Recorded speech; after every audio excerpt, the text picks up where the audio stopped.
so moving to your strength, ignore these plates for right now. And if you don't have a bench at home, that's okay. I'm gonna show you what you can do. You can use a chair. It's totally fine. So what you would do, ideally, if you did have an incline bench, I want you to be here. Okay, you're gonna lay back, not too far, just a bit. I think mine's up 2. So it's a neutral grip, hammer grip, neutral grip. You hear it called both. Back is into the bench. Okay, you're here and you're just pressing. Okay, we're gonna do sets of 12 today. You have 3 sets of 12. These are light for me, these are 10s. I think 15s for you, maybe more. See how you feel.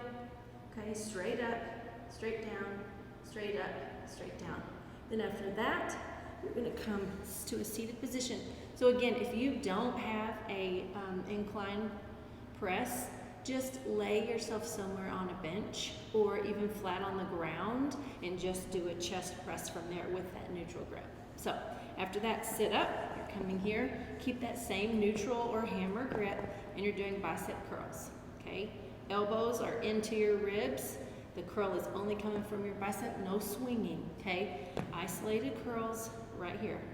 If it gets sticky for you, then you can do 1, 1, 2, 2. That way you get a little bit of a rest instead of doing both at the same time. So you go from bicep curl, then you're gonna go to Arnold press. So feet are flat on the floor. Pretend these aren't here. I'm gonna use these for something else.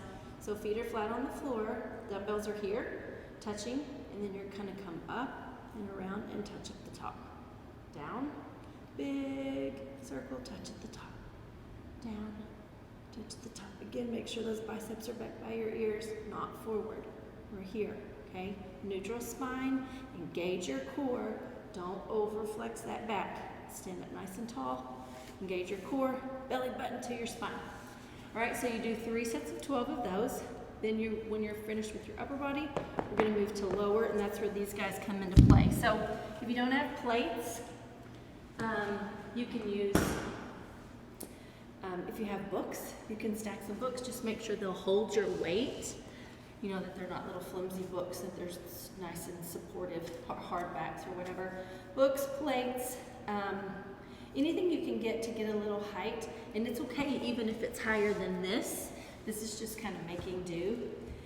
You can use dumbbells here, you can use kettlebells, you could use a barbell even if you have that, if you really want to take it up a notch. Sorry, I got hair in my face. So, all right, so we have weighted good mornings. So you're just gonna use one dumbbell, 1 kettlebell, 1 weight. You're gonna turn the side so you can see me.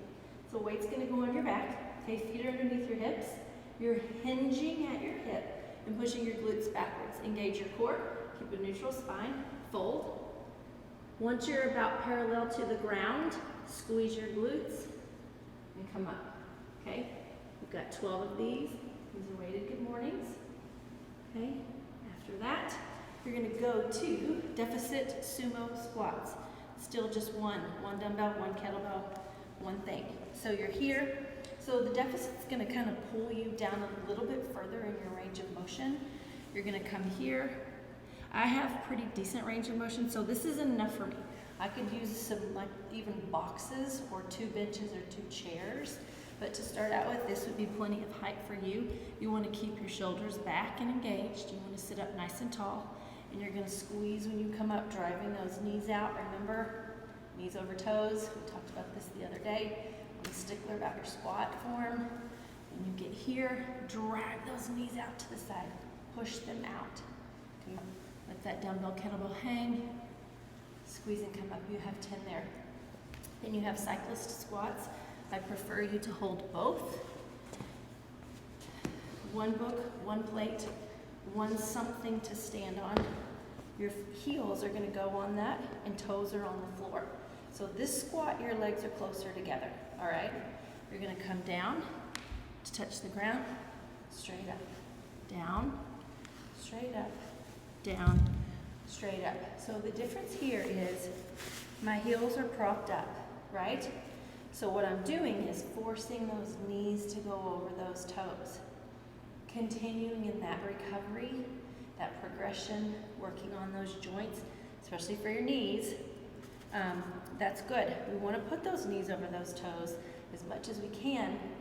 and build that strength.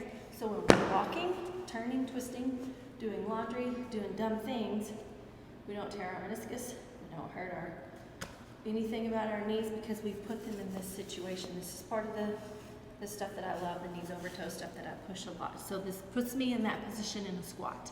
It's a little bit different than a regular squat stance. So if that's weight's too much, then just go here with no weight at all. Use your body weight for that, all right?